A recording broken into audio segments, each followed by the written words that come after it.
What's up, guys? ArtistVersion1 here, and welcome back to another edition of the Three-Way Dance Wrestling Podcast. And you can't have a three-way dance unless there's three of us. So joining me, as always, is Shelby, a.k.a. Shubs. How's the sale of the Three-Way Dance Wrestling Podcast going? How's the what? The sale of the Three-Way Dance Wrestling Podcast. Oh, yeah. Yeah, no one's buying this shit. Oh, can I buy it for $1? No. Oh. Yeah. Okay. And joining me, as always, is Let's Hear It for the Boy, Nick. Let's give him what the heck, whatever that lyric is. What's up, everybody? My maybe. Okay, yeah. I always just get more into listening to that and don't keep up with the lyrics. What's up, everybody? Yeah. What the fuck happened this week? We got a big show for you here tonight. We're going to do both nights of WrestleMania. Did y'all ever get a chance to watch Stand and Deliver? No. No? Oh, man, y'all missed a good show. Yeah, that's what I hear. You know, actually, my vintage pick of the week is from Stand and Deliver. Oh, what the fuck? This is like the third week in a row. I still haven't watched El Hijo del Vikingo and fucking Kenny Omega, so there you go. Because I knew y'all didn't watch it, so I'm like, all right, I'm making my vintage pick of the week from this show because it was. I bet I already know what it is. I went back and watched the one match twice because of how much fun I had watching it. I have a feeling I know what match it is. Oh no, it's not the ladder match. Okay. Yeah. Plus, I know a bunch of news from WrestleMania weekend. Plus, we're going to do both nights for WrestleMania, like I said. Plus, we're going to play It Came From eBay and the three-word dance. No after segment because WrestleMania is going to take up so much. There's something crammed right up my ass tonight. Exactly. Plus, today in history with Shelby. Shubs presents this day in wrestling history. That's not a thing. It's not like we're making it a thing. It's not like Cinnamon Toast Crunch presents this match. Yeah, for some reason. Don't forget the sin emojis. For some reason, after WrestleMania, I went out and bought Cinnamon Toast Crunch, Mike's Hard Lemonade, a Snickers, and for some reason did my taxes, even though I already did them. Even Mike's Harder Lemonade? Yeah, I don't know why. The half lemonade, half iced tea? Yeah. What about Prime? That actually sounds pretty good. Did you buy some Prime, too? Some Prime Energy? Yeah, I don't know why I had the urge to do all that. What about some Endeavor? Oh, fuck that. So, and your Diego mustache and your greasy hair. We usually save this bit of news for last, but let's kick it off, and then we can get to like the quote-unquote harder stuff later. But hardcore. Some sad news to kick off. Bushwhacker Butch of the famed sheep herder / bushwhacker tag team has sadly passed away. So, favorite Bushwhacker Butch moments, anybody? I couldn't give you a favorite. Yeah. I just knew of the Bushwhackers and saw many clips, and unfortunately, Heroes of Wrestling. Bushwhackers on Family Matters is my favorite. Was Bushwhackers, were they on Heroes of Wrestling? Is that why, like, I don't know if they were. I think we watched Royal Rumble that had them in a match. I don't know, maybe you guys did. I don't remember that, but just a minute here. I think they were on Heroes of Wrestling. Fuck, we reviewed that show and we don't remember. Yeah, I know. I'm just having a look. And yes, they were. The Men Down Under defeated the Iron Sheik and Nikolai Volkov. Oh, yeah. Wow. This feels like it kind of swept under the radar. Yeah, maybe it's because of like everything else that's been happening, but well, and it's just so like fucked how it happened too, because he arrived in LA for WrestleCon, but once he got off the plane, he fell ill, and then come Monday, he fucking dies. Yeah, didn't it's like Warrior all over again, minus going into the Hall of Fame and showing up on Raw and shit. Didn't the other Bushwhacker like go and see him for the weekend or something, and then he died something on Monday? Like that, yeah, because actually, a buddy of mine, they were actually going to do a live virtual signing with them on Monday, or no, Tuesday. I'm sorry, the Tuesday, and then died on Monday. So, needless to say, they canceled it. Yeah. So, rest in peace, Butch. Butch of the Bushwhacker. There it is. There we go. Bushwhacker Bush. There we go. Hell yeah. And speaking of WrestleCon, thank you for that segue.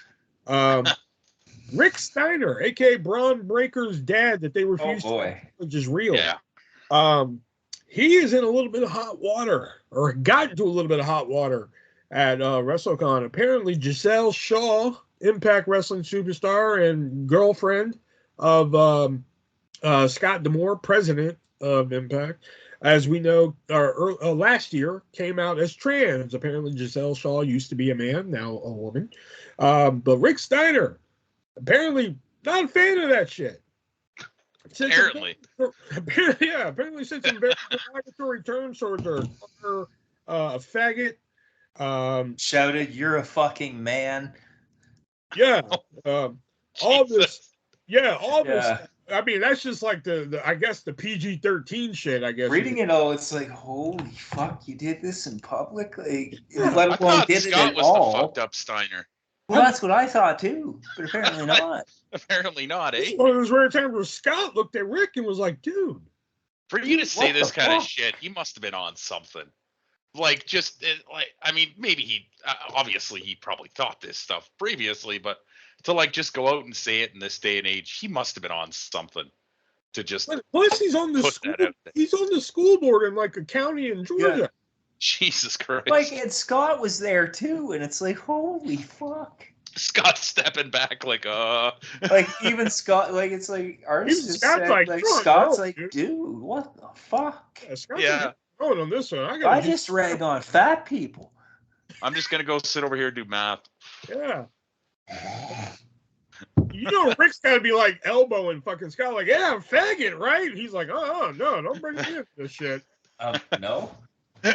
Maybe What's you up, can- Scotty? Maybe, but no. Shouting over at Scott tomorrow. What's up, Scotty? Sorry about this. But apparently, due to that, two things happened. One, he was apparently banned from WrestleCon. I don't know. I heard he was banned from WrestleCon, but I don't know if it was for the rest of that weekend or for life. I think it was for life. Was it? I'm pretty Oh, sure I probably read it should was hit for me. life. And on top of that, from what I read, WWE unveiled a new Rick Steiner figure, either at like WrestleMania or at WrestleCon, one of the two. I don't know which one. And apparently they're scrapping that figure now because of this incident. They don't want to get any of them on. I either. can't blame him. Yeah. Yeah, well, that's Mattel for you. That's fucking fuck. Mattel's like, look at this brand new Rick Steiner figure. Rick Steiner is like, faggot. They're like, never mind. Who's Rick Steiner? They're like, Rick who? You know? Let's move on to. Speaking of WWE, let's go on to. Oh no, because that kind of ties into that. Let's talk about AEW. AEW. At least you didn't say speaking of offensive. Yeah. Huh. Well, that's on here. So. Oh, okay. But speaking of going to AEW, Switchblade Jay White, as of this recording, debuted on AEW last night, much to the surprise, because it turned out for weeks. We all thought he was going to show up in WWE. There was all the speculation, oh, he might show up at WrestleMania. Maybe he'll answer that open challenge that Bobby Lashley put out, which we'll mention that. Because it was a great open challenge that Bobby Lashley put out, man. I love that match. That was like my favorite match of the weekend.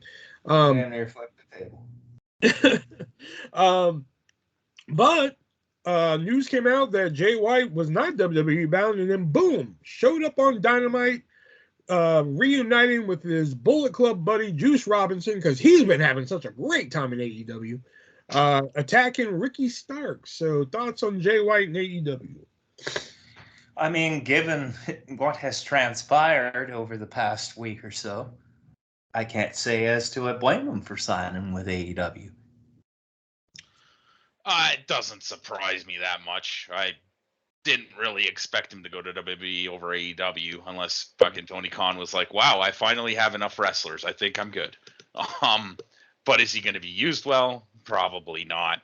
Because that's just what happens. Well, he's already been put with Juice Robinson, like pertaining to the Bullet Club. But as far as I see it, neither are actually currently affiliated with the Bullet Club. Yeah, they kind of mentioned the whole Bullet Club thing, but I don't think they are Bullet Club. You know what I mean? Yeah, I mean, it just doesn't. They can't be, because Jay White is basically excommunicated, as was Juice. Unless they want to do Juice well, I mean, even then, if they want to do Juice Robinson versus fucking Dave Finlay, because David Finlay is now the leader of the Bullet Club. Weird. Yeah. It even sounded weird coming out of your mouth. Yeah. Yep. He's now the leader of the Bullet Club. Nothing wrong with him, but just a strange pick. Get to be the leader of the Bullet Club. Who?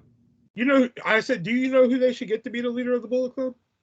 Mercedes? Cameron Grimes. Oh, fuck. He's set for a call-up. Well, he was set for a call-up. I think Cameron Grimes could take any group and make them better. You said Mercedes, Grimes, though. That's not a terrible idea. Actually, see, I mean, I've had my shit to say about Mercedes Moné, but she might be the best one to head up Mercedes the Bullet Moné. Club. Yeah. No, my brain went to Mercedes Martinez. No, Mercedes Moné. Oh, interesting. And I've had my shit to say about Mercedes, as we all know. As three of us and Tony and whoever else listening everywhere across the world. But I think, when she's on the mic, like, if she's anything like Sasha Banks was, like that persona, like, fucking let her just be the mouthpiece and leader of the fucking Bullet Club and get them back to relevance again. She's a big name. Interesting. She's a big name. You heard it here first, folks. Hashtag that bitch. Make it hot. Hashtag that bitch. I don't know. Hashtag Mercedes Moné Bullet Club. Hashtag new leader Mercedes. Hashtag three-way dance wrestling podcast. Hashtag please listen. Yeah. Especially that last one. Hashtag that one. And speaking of AEW, current AEW star who's on the way out the door, Vicky Guerrero. Oh, fuck. Oh, yes. Yes. I didn't read too much about this one. She is actually in the news because her daughter, not Shaw. It's not Shaw, right? Sherilyn. Sherilyn. Okay. I didn't know Sherilyn was like another name for her or not. Okay. So her daughter, Sherilyn, apparently came out and accused the new husband of Vicky Guerrero of, diddling her naughty bits. And Vicky went on a Instagram tirade about how her father bought her cars and all this shit. I want to know, okay, she went on Instagram because Nick is actually the one that brought this to our attention. Yeah. And I had no idea what the fuck it was about. I had no idea. So apparently that's what it's about. But here, Nick's follow-up was apparently Vicky Guerrero is a shitbag. That was his follow-up. But my question is, why is she the shitbag? Because she said we bought you cars and da da da da. So why is she the shitbag in this situation?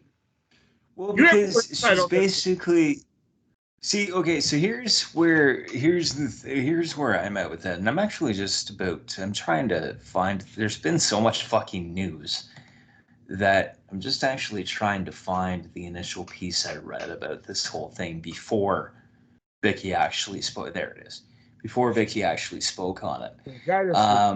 So when it comes to what I initially read, Sherilyn Guerrero went on TikTok and said, come 2020, right before COVID, and this is quoting what she said in her TikTok video.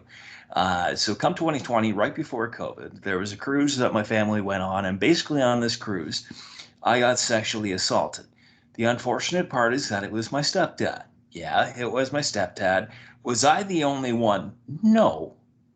But that's not my business to put their story out there. But it happened to me.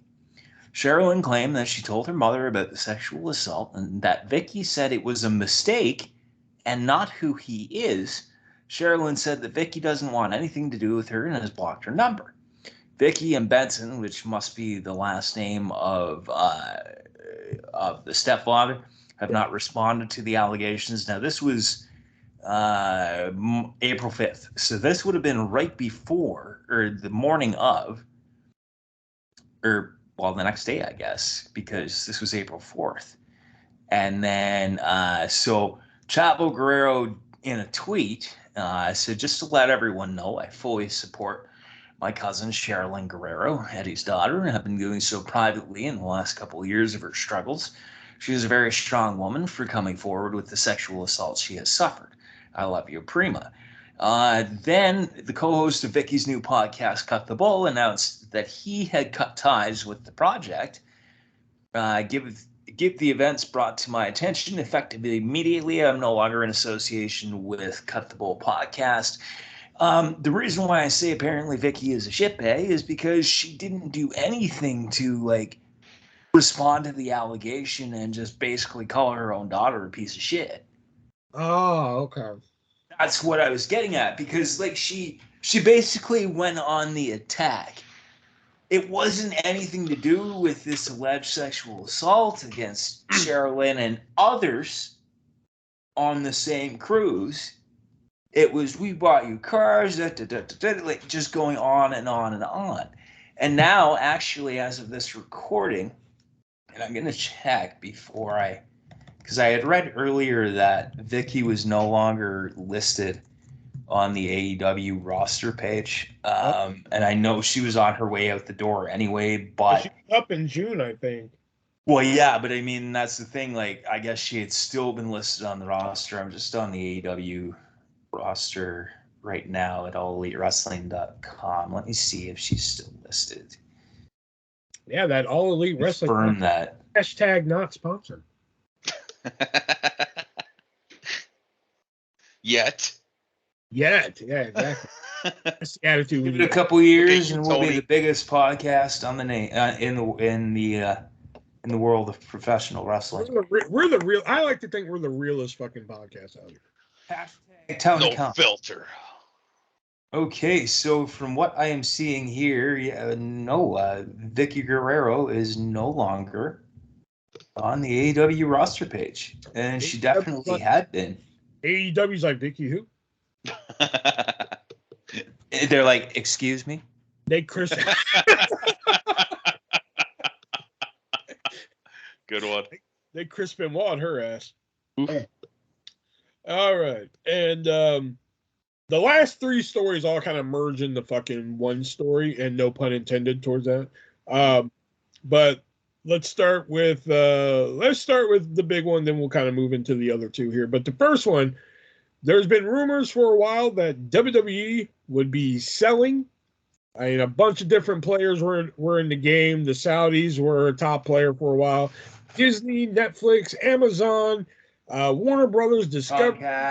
Comcast was in there, which I think would have been the fucking obvious choice in my opinion, but whatever.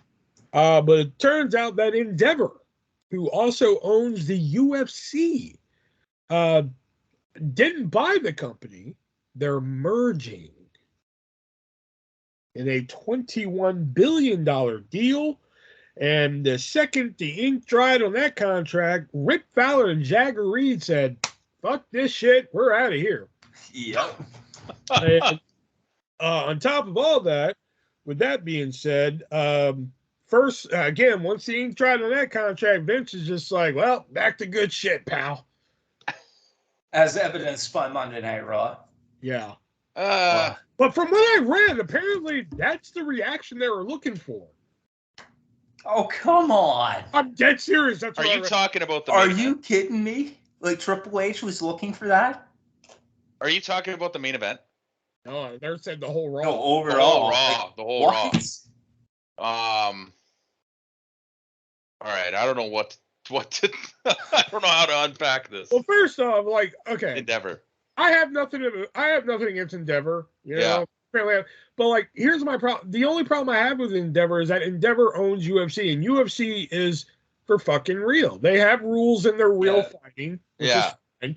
But now they're taking over let's call a spade here. WWE is scripted entertainment. Simulated, whatever, yeah. Choreographed violence. Exactly. Yeah. I don't know how a company that owns UFC is going to handle. Vince and Triple H and whoever the fuck else is going to be running that aspect, but Endeavor is going to be the overall. Of course, they're going to be sticking their hands in a pot that's going to be worth $21 billion. I think it's going to be better than when Turner originally bought WCW and had Jim Herd in charge. I think it's going to go better than that. Anything at least could go better than that. At least they're kind of in the same ballpark of simulated fighting, actual fighting. It's kind of the same. I thought that I had heard Endeavor was basically out because they were fucking bankrupt from buying UFC however many years ago still. But I don't know how this deal worked. Did you hear about Vince's new contract? No. So apparently, after fucking over all his wrestlers for years, he gets to keep all of his own shit intact. He makes, I think it's $1.2 million a year for 2 years. That's his contract. If they at any point don't think that it's working out, they can sack him, but they got to pay him in full. And if he at some point doesn't think it's working out, he can quit and they still have to pay him in full. Either way, get him the fuck out of there. Oh. I don't think he's going to be there for long. I think they'll sack him eventually. The ratings will start to plummet. But the weird thing is, like, he's not head of creative. The difference is he is still an executive, so he does still get to make decisions. So I think Triple H is still writing the creative, and then he's got to run it by Vince, and Vince will look at it and be like, well, I don't want to do that, and I don't want to do that. You know what I mean? Like, everybody's like, oh, Vince is... But that's when Triple H needs to grow a pair and be like, well, I don't give a fuck what you want to do. Exactly. That's what I was about to say. I think he can, though, unless because he is the chief content officer, and as chief content officer, I would think that would mean he gets the say over what content goes out. But Vince still is in charge. He's the executive chairman. Yeah. The same as Dana White is the executive chairman of the UFC. Let's say Conor McGregor went to him and said, Dana, I'm going to knock this guy the fuck out no matter what you say. Wow. You can't really compare that, though. You're talking like an actual, right? Let's say Conor McGregor goes up to Dana White and he says, hey, Dana, tonight I'm going to use the song Sugar Sugar by the Archies to come out. And Dana's like, I really don't think you are. Yeah, I don't really think you should use that song. He's like, well, I'm going to do it anyway. Yeah. I don't think Triple H needs to step up and be like, as chief content officer, you need to step down from you coming to me and saying, no, this isn't going out because I'm still chief content. You're just executive chairman. I think the easiest solution to this is when Triple H writes a show and hands it to Vince. When they hand it to Vince, they also just get like a nearby hooker. And then they just say, hey, Vince, have you met Lola? Bow, bow, we're going to let Lola service you while you go over Raw. No, just like, right before they hand him the script, like, oh, Vince, have you met Lola? And then, hi, Lola. Good shit, pal. And then they go off, and then Triple H is just like, okay, everybody, let's go. Or just start handing him a dummy script. Yeah, that's good. Just hand him a script that's like it's just everything that he would want. Here, Vince, this is the show we have for tonight. Oh, this is such good shit, pal. Every bit of it. He would have a fucking aneurysm sitting in the back. Omos. This is not the shit that's in the script. 1 hour of Omos just ripping people apart. Oh, God. Such good shit. Brock Lesnar just sitting in a chair. Such good shit. Roman Reigns making out with Paul Heyman. Such good shit, pal. Now, I don't think... It's just... Sorry, go ahead. Wrestling is just... They start off by saying, World Wrestling Entertainment presents Monday Night Raw. And Vince is like, wrestling's a dirty word. Oh, this isn't in the script I got. Now, I don't think Vince is in charge of creative now, but I'll bet you he will be soon. And Dude, did you watch Monday Night Raw? I watched the first half of it. I guarantee you the majority of that was Vince McMahon. I don't know. Same as it's going to be SmackDown tomorrow. Because I think when he does eventually get control, I think he's going to tank it so much that eventually Endeavor's going to be like, you know what, Vince? We'll just pay you out on your contract. See you later. You can just have it. Vince is going to go to Endeavor. Vince is going to go to Endeavor like, okay, I had this idea before. We're going to do an incest storyline. Here's 1.2 million. Just fucking go home. Yeah, just leave, please. It's not worth putting on the television. Yeah.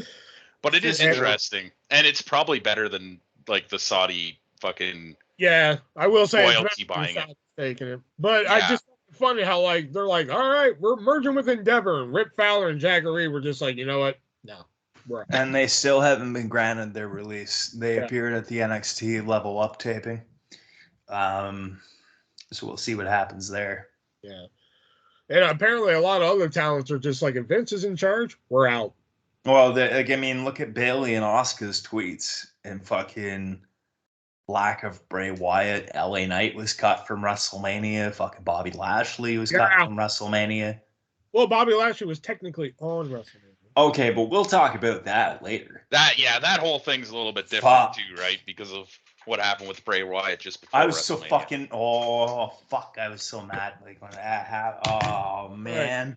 Believe it or not, that was the news this week. So we're gonna move into some games we like to play here. That being, it came from eBay and the 3-word dance here. So let me get my scores here. Da-da-da-da. There we go. You know what? Let me see what's in like the old backlog of eBay here. Let's see here. eBay backlog. Antonio Inaki fucking ashtray again, please. No, I mean like the old backlog. I mean like when we first started playing eBay. Oh. Like I still have like ass blasters listed and shit. Let's see here. All right, let's go with this. This is. Nope, all these are checked off. Never mind. Forget that idea. All right, so let's. We're not that smart. We will not remember. Yeah. All right, let's go. All right, it is a 1985 Andre the Giant beer stein. There's just a beer stein with Andre the Giant looking like Andre the Giant on the beer stein. He does do that. Yeah. Or is it a one single unsharpened Andre the Giant pencil? Or is it, let's go with, okay, let's go with the 1985 Ricky the Dragon Steamboat memo pad. It's just one of those little flip notebooks, like a memo pad, and it features Ricky the Dragon Steamboat on the cover. Which one of these are going for the most expensive price on eBay? The Andre Bierstein. Yeah, no, I'm going Bierstein. The Steamboat notepad. I'm going Bierstein. Points. Should have went with your intuition, Nick. Fuck. Because that Andre the Giant Bierstein is going for the price of $25. Get on that, Shelby. I would, but it's made of glass, not fucking. I was hoping for like an old school kind of beer stein. I never said it was made of glass. I've looked it up before, just out of curiosity. I was like, wait a minute, I never said it was made of glass. Yeah. I looked it up after the first time we did it, I think. Oh, okay. All right. The next three are, it is a WWF 1991 Rockers school folder. It features Marty Jannetty and Shawn Michaels in their classic Rockers pose there on just a normal school folder that you would take to, take the fucking second grade or grade 2. Hell yeah. Yeah. Or is it the 2000 WWF Zippo lighter whip case? It's a Zippo lighter that has the WWF logo on it and also the catchphrase at the time. Get it? Such a stupid catchphrase. What does it mean? WWF. Get it? Get it. Or is it the set of 5 1993 WWF bookmarks that feature the 5 biggest stars at the time: Bret Hart, Mr. Perfect, Lex Luger, The Undertaker, and of course, Doink the Clown? Everybody's favorite. Which one of these three are going for the most expensive price on eBay? The bookmark set. Lighter. Are those your final answers? What was the other one again? Rocker School folder. That's my final answer. I can go with Rocker School folder. Bookmarks. I just wanted to put a little bit of doubt in Nick's mind, just to fuck with him, but points, Nick. Because the 5 bookmarks actually go for the price of $39.99. Damn. Yeah, I know, right? Those expensive ass bookmarks. Yeah. Yeah. Those are expensive ass bookmarks. That's not just an insult. That's just a fact of life. Yeah. All right. And your last three here. Let's go with the 1985 Hulk Hogan bookmark. You know, I'll save your place, brother. Hell yeah. Or okay, this is actually like a TV tray. You know, you can sit down in front of the TV, unfold it, you know, put all your food and drink on it while you watch TV. It features little snackies. Yeah, little snackies and everything. It features Ultimate Warrior, Hulk Hogan, the Big Boss Man, and the Texas Tornado. I actually used to have one of these. Oh wow. I know, and then I accidentally stepped on it one day and it bent. So, and or is it the 1990 WWF sealed Macho Man squirt head? It is just a head of Macho Man, and I want it. You put it underwater and squeeze it. It sucks up into his mouth, and then you can squirt it at people. Ooh yeah. Which one of these three are going for the most expensive price on eBay? The Macho Man squirt toy. Yeah, I'll go with the squirt toy as well. Points. Both of you. Because the What's the delay about? I don't know. I was trying to think of something clever, but I didn't.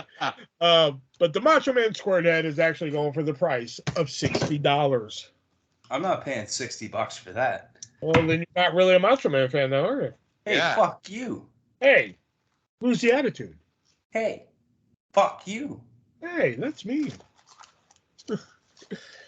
All right, now we're going to move on to the 3-word dance, where we give words that relate to a wrestler, possibly, and we have to figure out. Excuse me. There you go. And then you have to figure out the connection here. All right. Figure it out or die. Yeah. So your first three here are. Okay. Slap. It's a hyphenated word, so it counts as one, but 28 and rumble. Santino Marella. Ooh, no. Damn. Slap, 28 and rumble. John Cena. No. So who else is known for their slaps and entering at 28th in the Royal Rumble?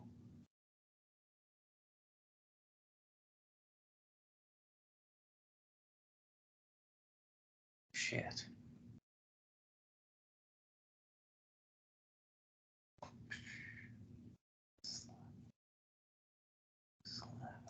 Slap, 28 and rumble. Becky Lynch. No. Roman Reigns. No. So it's not who's in the animated movie Rumble. Okay. I'm thinking a little too hard about this.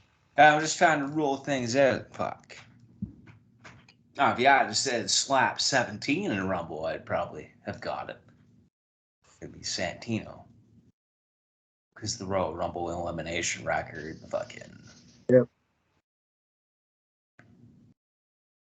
28. Slap, 28 and rumble. Fuck. Oh, fuck. Hint.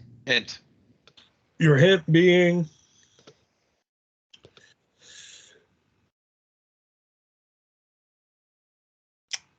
late night talk show. Andy Kaufman. No. Gary Lawler. Fuck. Yeah, there it is. Slap, because he slapped Coffin on, Letterman. Rumble. Jerry Lawler won the Raw Rumble to become #1 contender for Mrs. WWE title. Jerry Lawler is a 28-time USWA Unified World Champion and late night talk show David Letterman. He's a 28-time champion? 28 times. Jesus Christ. That's why they call him the king, baby. I guess. All right, my first three. Picture? Absolutely. Car. Pack. Eh, Fuck. easy. It's my first three. Sylvester. Potatoes. Hound. Elijah Burke. Nope.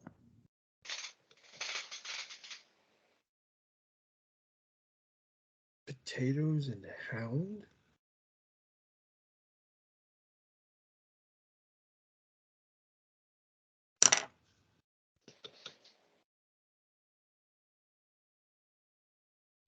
Sylvester. Oh, Junkyard Dog? Nope. Huh. Good guess, though. Yeah, because I was thinking Sylvester, his real name. Sylvester Hound. Ritter, yeah. Yeah.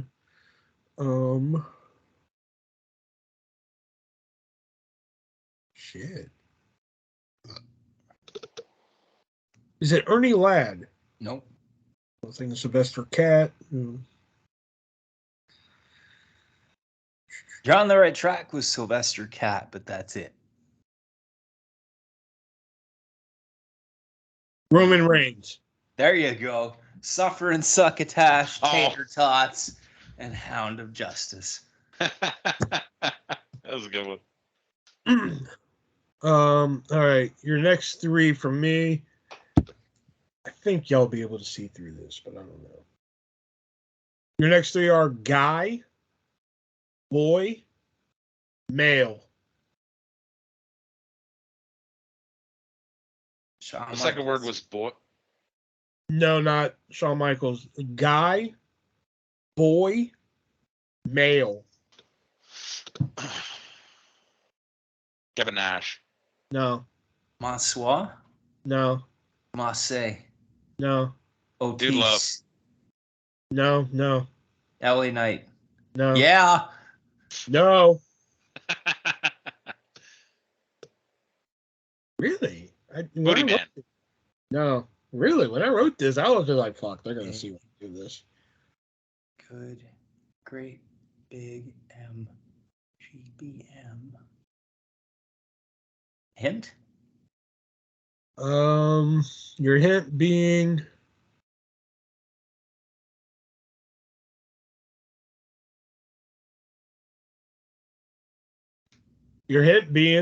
there are none of these.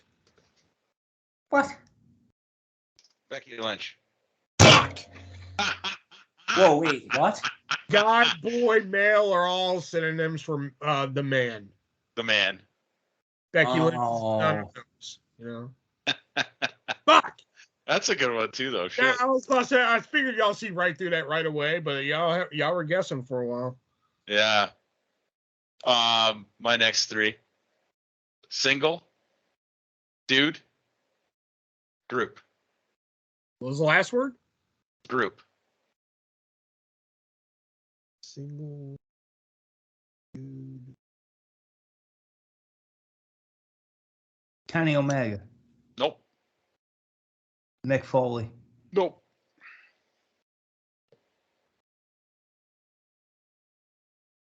Trent Beretta. Nope. Caitlin Croft. Nope. Orange Cassidy. Nope. Chuck Taylor. Nope. Trent's mom. No. The fuck?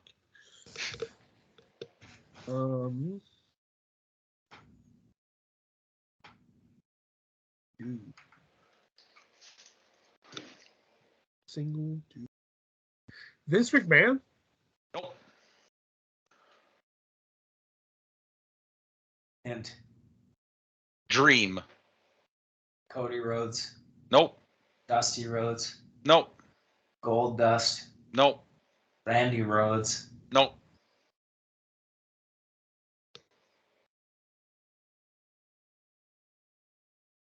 Tommy Dreamer. Nope. I got nothing. Velveteen Dream? Nope. Yeah, okay. Single dude group Dream. Yeah, shit, I don't have anything. Give up. I'm out.